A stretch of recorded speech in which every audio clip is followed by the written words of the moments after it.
Dr. Fauci, I don't expect you today to admit that you approved of NIH funding for gain-of-function research in Wuhan, but your repeated denials have worn thin, and a majority of Americans, frankly, don't believe you. Even the NIH now admits that EcoHealth Alliance did perform experiments in Wuhan that created viruses not found in nature that actually did gain in lethality. The facts are clear. The NIH did fund gain-of-function research in Wuhan, despite your protestation. When was Dr. Fauci elected to office? At no time. Has he ever been elected to anything? I have not. He's not, certainly not in the current role. Is he a member of Congress? No. Now, Dr. Fauci's a smart guy. In fact, if you don't believe me, just ask him. He said Sunday on a TV show that, quote, I represent science. So I'm not saying he's not a smart individual, but who does Dr. Fauci answer to? Well, I mean... is dishonest, corrupt, self-interested, a government doctor, God complex, cares more about his own personal fame and celebrity status in Democratic circles than he does in protecting the country. In order to get airtime on TV, he frequently just makes things up. He guesses. He jumps to conclusions. He has been wrong on almost every single major issue in this pandemic from day one. He flat out lied about the origins of COVID-19. We have the evidence and proof. His involvement in gain-of-function research at the Wuhan Institute of Virology is now well chronicled. But according to the great Dr. Fauci, he can do no wrong because he is the very embodiment of truth and science. Now we're finding that the level of virus is really quite high, which means one of the bad things about all of this is that even though you're protected from getting severe disease, if you're infected, you can transmit it to someone else, even if you're vaccinated. And that's the fundamental basis of now saying people should be wearing masks in indoor public places. Dr. Fauci would advise on how people can save their lives. Meanwhile, Republican Senator Ron Johnson is criticizing Dr. Anthony Fauci's response to the virus. Here's what he said yesterday during an interview on the Brian Kilmeade show. As viruses evolve, they become more contagious because they want to replicate, but they also become less lethal because killing your host doesn't help you replicate very well. So again, that's sort of the general tendency of viruses. So why would we expect anything different with the coronavirus, except for you want to create a state of fear, to keep us in the state of fear, to maintain the controls, and that's what you're seeing here in the United States. I mean, by the way, Fauci did the exact same thing with AIDS. He overhyped it. He created all kinds of fear, saying it could affect the entire population when it couldn't.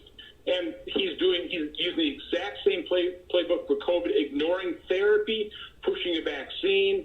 The solution to this, I've always felt, was early treatment. We still haven't robustly explored that, and that's a travesty. Dr. Anthony Fauci brought his campaign to get kids vaccinated to a D.C. school this afternoon.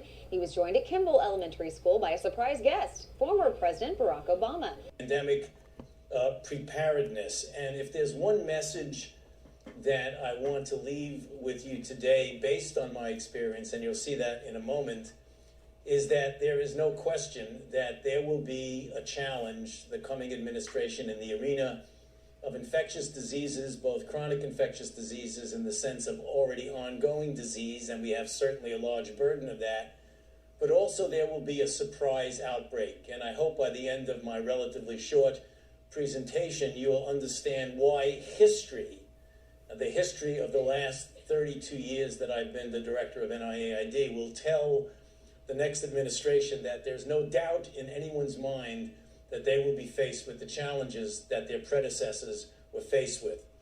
In order to make the transition from getting out of the tried and true egg growing, which we know gives us results that can be, beneficial. I mean, we've done well with that, to something that has to be much better. You have to prove that this works. And then you've got to go through all of the clinical trials, phase 1s, phase 2s, phase 3, and then show that this particular product is going to be good over a period of years. That alone, if it works perfectly, is going to take a decade. So we really do have a problem of how the world perceives and it's going to be very difficult to change that unless you do it from within and say, I don't care what your perception is, we're going to address the problem in a disruptive way and in an iterative way, because you do. And it's complicated.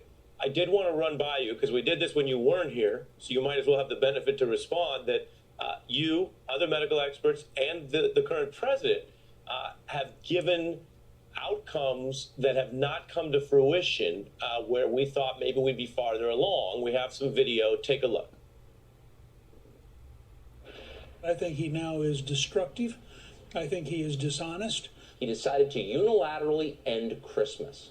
We want to take Fauci down and put him in an orange jumpsuit. In any reasonable society, Fauci would be gone. Getting back to normality, gradually getting people back to work, I believe that's likely going to start in a few months as we get into March and April. By July the 4th, there's a good chance you, your families and friends will be able to get together in your backyard and mark our independence from this virus. Our tape played some of the Republicans. That's a whole other topic you're familiar with, sir. But I'm curious, what do you say to people? And I think you can understand this. People who say, well, I heard President Biden and Dr. Fauci say we'd be done by now, and we're not. What do you say to that? Yeah. Well, Ari, there was never any guarantee that any of that. People ask you, what can you anticipate or project?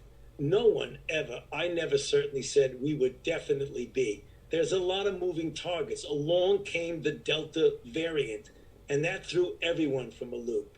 The thing we've got to understand is that when you're dealing with a moving target and people ask you for your best projection, as long as that target is moving, you're never going to be able to give a definitive answer.